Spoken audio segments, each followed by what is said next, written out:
Kelly, it's finally welcome back. 大家好，欢迎回到一周的视频工作室。如果你有关注我的视频，或者之前刷到过我的视频内容，那么你一定对 Whakapapa 这个词并不陌生。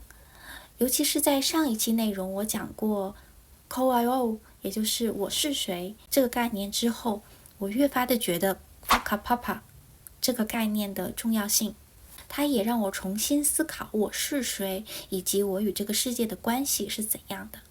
昨天我去奥克兰的 Town Center 走了一圈，然后我发现人们的生活速度真的非常快。从一个十字路口等着红绿灯，有些人匆匆的低头刷几下手机，然后就匆匆赶路，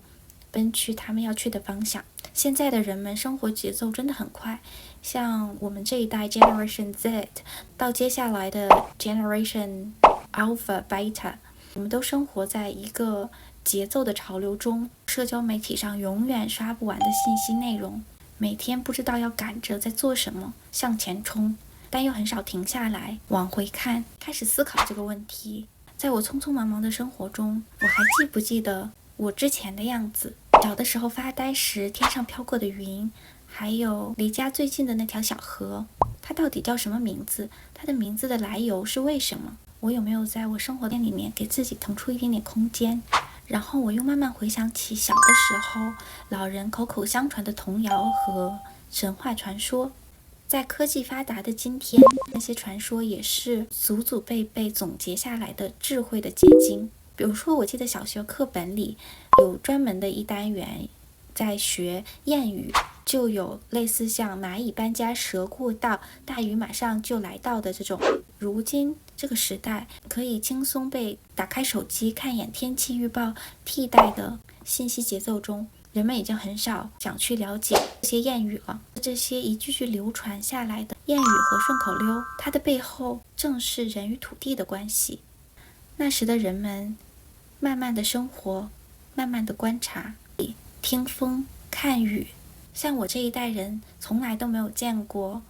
书本上写的邮递员带来的一封封信，取而代之的是门口堆成山的快递。那么今天我又拾起了 Whakapapa 这个话题，其实也不是在讲毛利的文化或者是他们的传承有多浪漫，而是刚好这个词它启发并提醒了我，在我们的文化中也有这样的根。它可能是家里某个尘封的角落泛黄的家谱，也可能是小时候外婆哼唱的童谣，也有可能是老家的山上老树结出甜甜的果子，